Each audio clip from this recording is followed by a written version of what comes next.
Stuart is a winemaker. He's took over his family winery, which is called Saint-Amand, and he's in Lodi.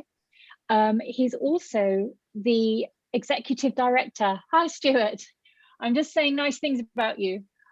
He's also the executive director of the Lodi Grape Growers Association, and Lodi is really at the heart of the real quality of the Central Valley in California. Amazing heritage and old vines. And Stuart and his team have led an initiative called the Save the Old. And it's a collective campaign in which they're working with their growers to actually increase the value and profile of their old vine wine. Hey, Jamie, how happy to be here. Yeah, I think we met last time at Texon. I think it was the last Texon they did. I don't know if they'll do another. It was. Yes, seems like a lifetime ago. Yes, so let's start at the beginning. Can you just tell us a little bit about the Lodi wine region? Yeah, so Lodi is one of California's historic wine growing regions. When people first came to California, you had vineyards getting developed here in the 1850s. And today it's about 100,000 acres of wine production. It's about 20% of California's premium wine production. But we have this treasure trove of a couple thousand acres of old vines, some of them dating back to the 1800s, 1880s. And we are a region that's dominated by independent wine growers, about 700 growers, and we now have about 85 wineries in the region as well. So a grower dominated region. So what's the structure of the vineyards like? I mean, obviously we're talking about old vines. Is the old vines predominant? Do we have many of these older vineyards left? We do have a fair bit left. They are in what we call the historic part of Lodi in the McCalmey River sub-AVA, where the very sandy soils exist. You know, the region expanded dramatically in the 1990s as red wine consumption took off here in the US, and we added probably another 45,000 acres and doubled production over 10 years. And much of that production went in outerlying areas. And much of the vineyards that were in the historic part of Lodi were redeveloped, but many of the old vineyards, particularly Zinfandel, were kept in the ground and continued to be farmed. So there are quite a lot of these Zinfandel vines. Yes, is that the main old vine variety then? That is the majority of it. We still have some old Kerrigan vineyards. There is some old Cinsault left, a little bit of Alicante Boucher, a little piece of Grenache here and there, but the vast majority of it is old Zinfandel, like you see right here. Yeah, it looks beautiful. These look like proper vines, you know. That's actually the Bechtold vineyard right there, which is the 25-acre Cinsault vineyard planted in, I think, 1886. And it sits on the property of Jesse's Grove, where they have a lot of older vineyards. So you have all these historic vineyards. Are they being utilized in the best way at the moment? Some of them are, and some of them aren't. And I guess it really depends on what you mean by best way. But, you know, one of the challenges is these older vineyards obviously produce less, is connecting them with vintners that are willing to pay more for the grapes and take advantage of the potential quality and story that goes along with them in order to get a higher price for the grapes and ultimately a higher price for the finished wine. And so, you know, we're trying to make those connections, but there still is a great deal of these vineyards that are finding their way into, you know, $10 average, you know, California appellated wine. And at the current, you know, yields and the current cost of farming here in California, that's not a very sustainable place to be. And so what we're trying to do is you know, connect them with vintners that are willing to pay more for them and help tell that story, and also, you know, make those, you know, help those that are already buying these grapes, you know, potentially take advantage of the potential quality that exists within these old vines. So that would be, because I guess in some ways, yes, it's all very well having boutique producers, you know, selling 40 buck bottles of wine made from these old vineyards. But what's really needed, presumably, is someone selling $20 bottles of wines in larger volumes, actually connecting these vineyards with not necessarily the involved consumer, but just the less involved consumer who maybe is interested in wine but isn't a wine geek. And I think in the wine trade, we're very good at connecting. You know, we talk to each other a lot, and the wine trade is, you know, but we find it very hard to go beyond to the I hate to use the term consumer because there's lots of different types of consumer, but I'm talking about the sort of customer who is going to maybe splurge on a $20 bottle of wine, but is never going to buy a $40 bottle of wine, because then presumably then you've got the volume to be able to you know, you've got the volume to be able to soak up all these vineyards and make them properly sustainable. Yeah, I mean, that's exactly it. And it's interesting, some of the previous discussions around, you know, what is, you know, is the consumer willing to pay more for an old vine, and what does it mean in the consumer's eyes? And I think, you know, early on in here in California, oftentimes old vine almost designated a certain style to many of these kind of just average consumers that you talk about, in that they just thought it was a bigger, more concentrated version of a wine. And that's not necessarily the case. But the other part of it too, which ties back into the regenerative agriculture conversation, is really connecting these vineyards to the end consumer in a way that you know, allows the grower and, you know, potentially the vintner to take advantage of that direct-to-consumer sale. And for us here in Lodi, you know, tourism and wine tourism really wasn't a big thing 20 years ago. And so we've put a lot of effort into developing that part of our business here too, in order to connect our existing producers that are here, that are making these old vine wines, with you know, the cellar door customer who's willing to pay more for the bottle of wine.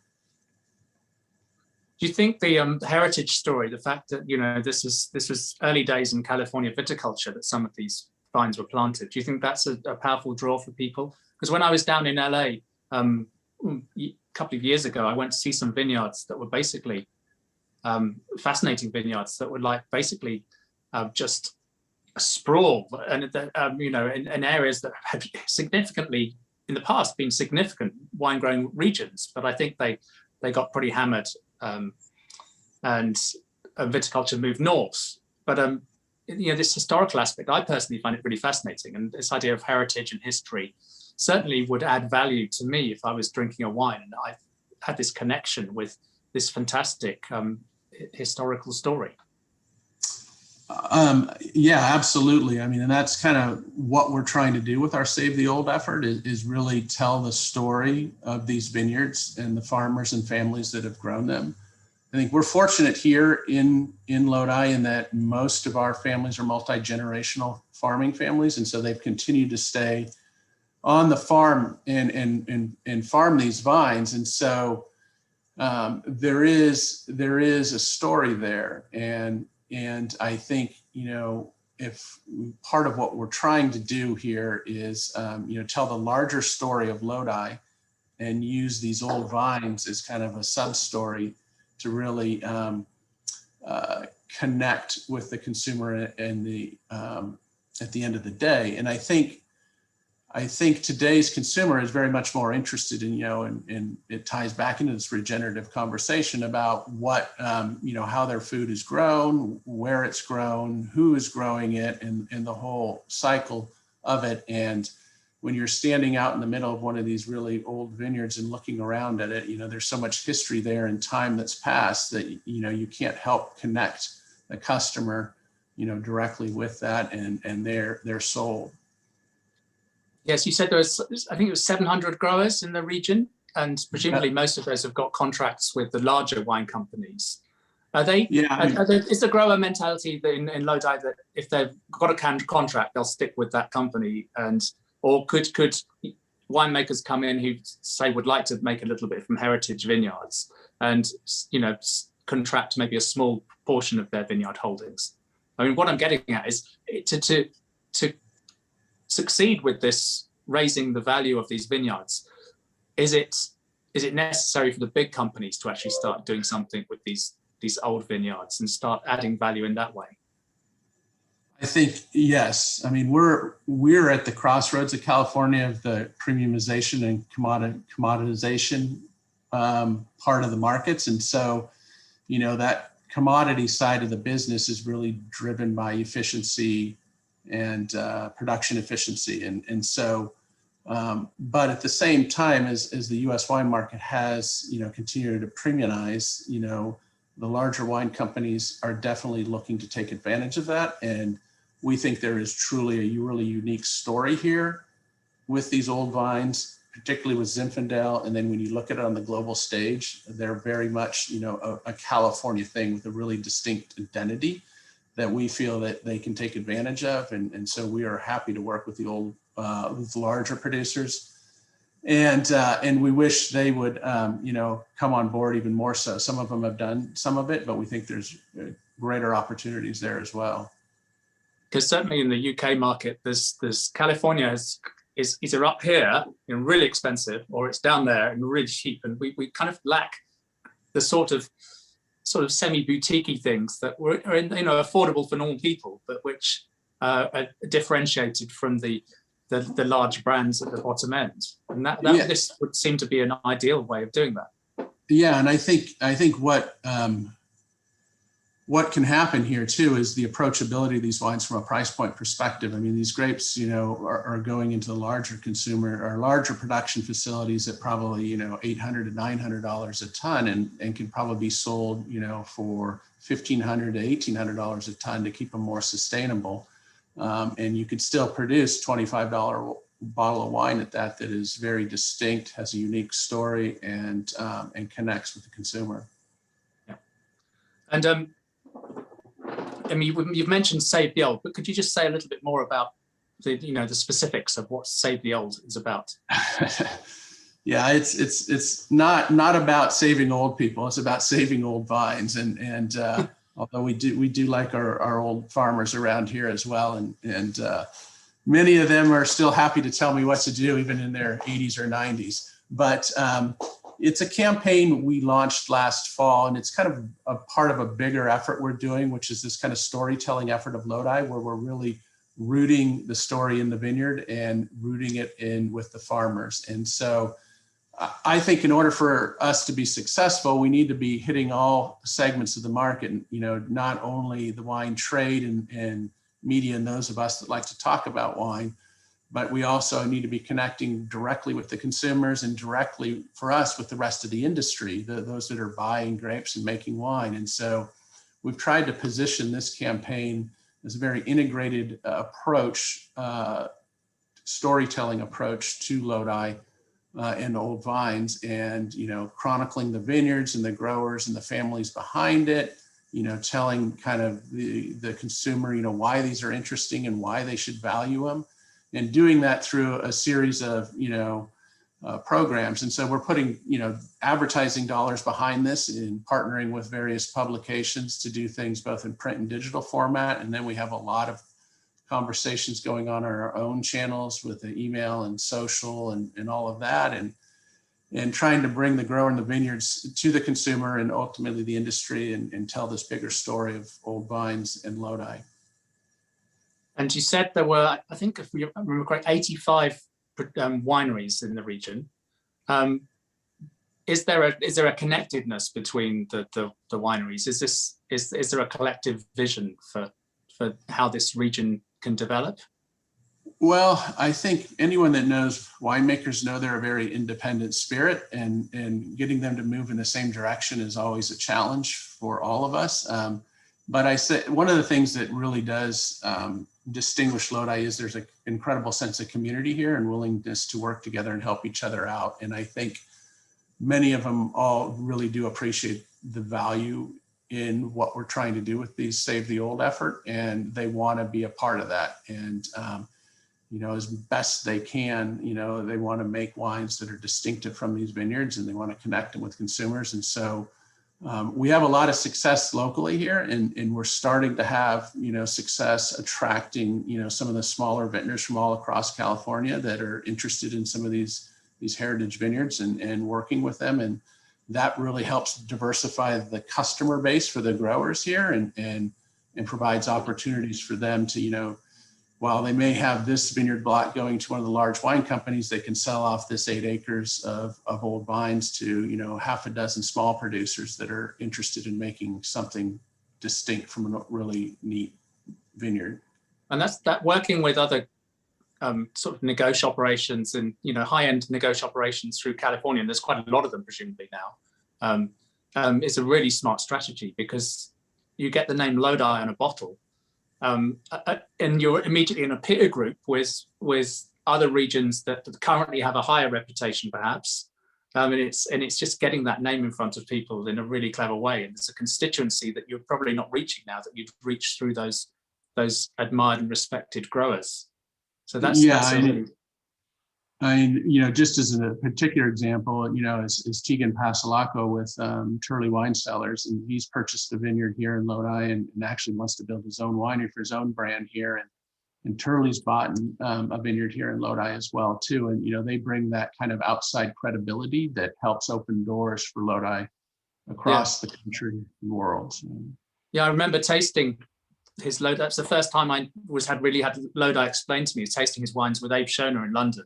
Abe brought them along because Abe does quite a bit of work with Tegan, and he showed the you know the terroir. He explained the terroir. We tasted the wines, and it was like that was a really nice introduction to sort of high end Lodi. You know, so I think that's a really cool thing to do.